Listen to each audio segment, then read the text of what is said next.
Si Marcoleta, sumulat sa Korte Suprema. Mga kabunyog, mga kababayan. Oh. Ang sulat niya tungkol sa Korte Suprema, tungkol nga doon sa notaryo kay Gutesa.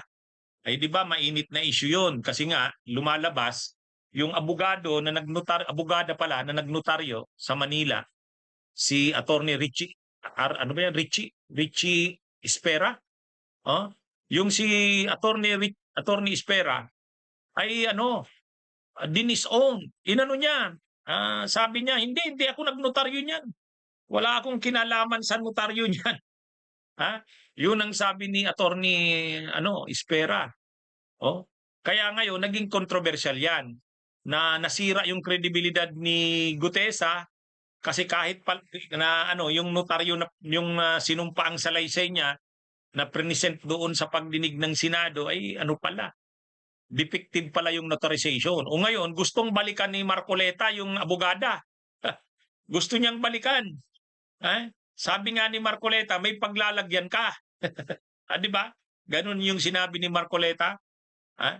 Attorney, kapag napatunayan ko na yung perma mo doon sa kay Gutesa ay pareho lang ng iba mong ninotaryo, may paglalagyan ka.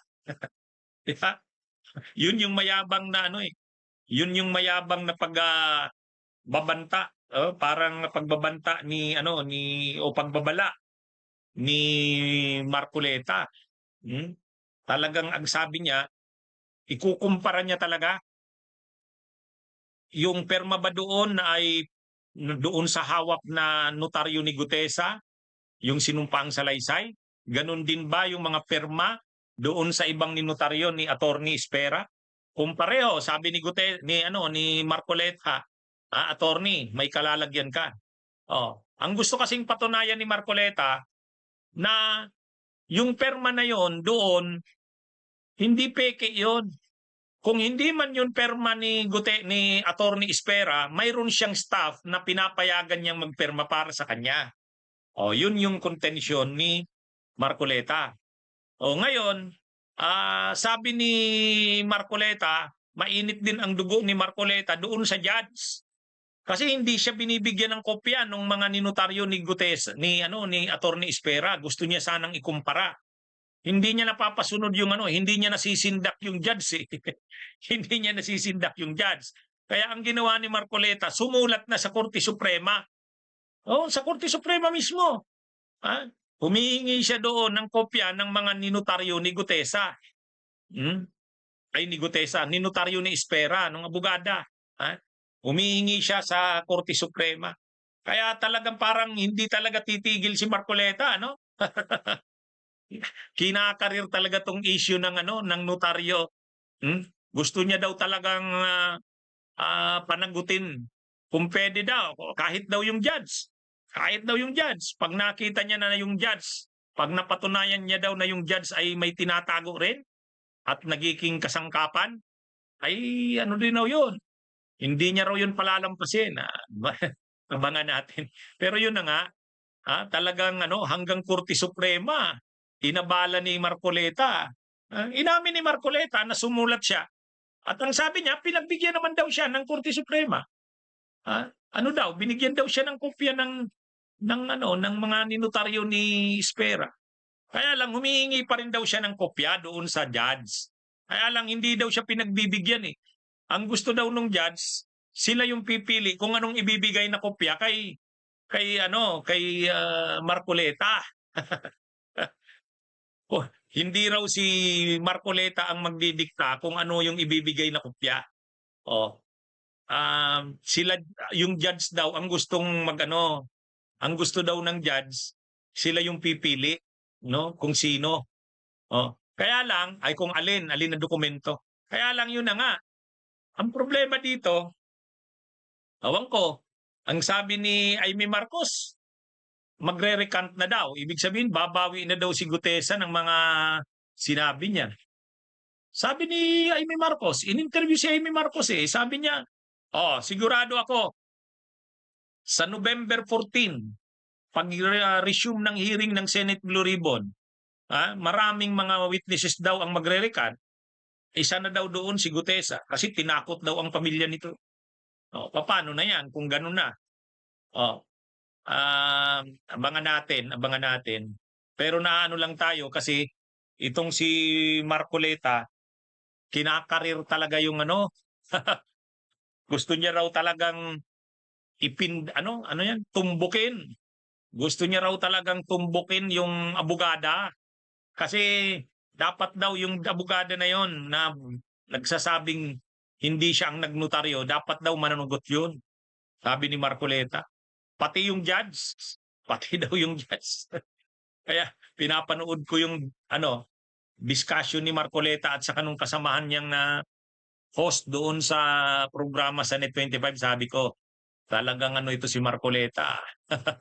Galit doon sa abogada. Anyway, ang dapat naman sanang ginawa na lang nila Marcoleta doon. I-present na lang si Gutesa. Pumukus na doon sa testimonya ni Gutesa kung ano yung sinabi niya. Kahit hindi na doon sa notaryo, hindi, wag nang pag-usapan yung notaryo. Wag nang pag-usapan yun. Kung anong sinabi ni Gutesa doon sa sinumpang salaysay niya, ulitin niya doon sa pagdinig ng Senado, dagdagan niya pa, tindigan niya. Ibang issue yung notaryo. Sabihin, yung notaryo, hindi yan, yan, ibang issue yan. Yung sinabi ko, yan yung papanindigan ko. Dapat ganun. Dapat ganun sana.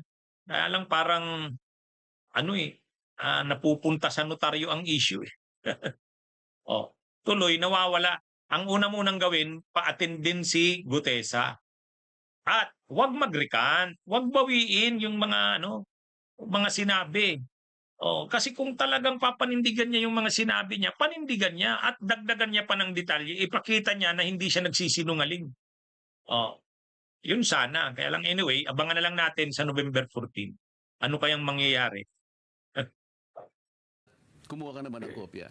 Alam mo, sabi sa Blue Ribbon Committee, wala kaming kopya rito. So, sino ba nagsasabi ng totoo dito? Bakit parang inililigaw na naman yung mga tao? Mukhang nabigyan lang yung chairman, Sen. Di ba? Ang ginawa ko ganito. Sumulat ako sa Korte Suprema. Ayan na. Bigyan ninyo ako ng, humingi po ako ng kopya, kahit na sample po, kahit na tatlong samples lang sa loob ng isang buwan, magmula nung Enero, Pebrero, Marso, Abril, Mayo, Hunyo, Hulyo, hanggang Agosto. 3 copies each. Sample. Ng notaryo ni... notaryo nitong... ginrant ng ganun.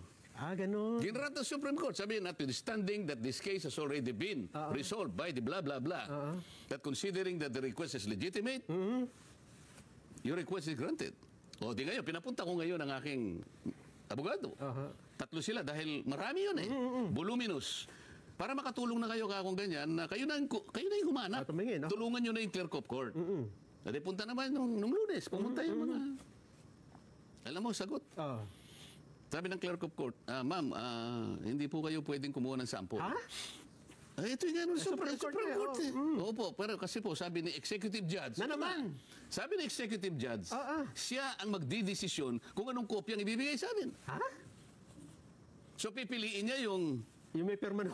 yung may pirma na, yung pirma talaga. Paano ka ako itong ikukumpara? Sabi ko lang, humingi kayo ang kumuha. At siyempre ang instruction ko, kumuha kayo yung malapit-lapit doon sa mga ganito. Baka nahihirapan kumuha. Maghanap. Hindi, bakit sasabihin ng executive judge na siya ang siya ang pipili? Naku po. Baka hindi lamang yung abogadang may problema rito. Maaari nga. Ako hindi ako nananakot, Nelson. Ako, magmula sa umpisa hanggang ngayon, kung ano yung tuntunin, kung ano yung tama, kung ano yung legal, ilalaban natin yan. Kahit saan tayo makarating. Bunyog, halikan na kasama ka. Bunyog, kapag buklod ay may pag-asa.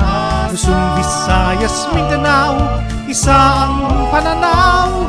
Sa bagong Pilipinas ang bunyog isisigaw. Bunyog.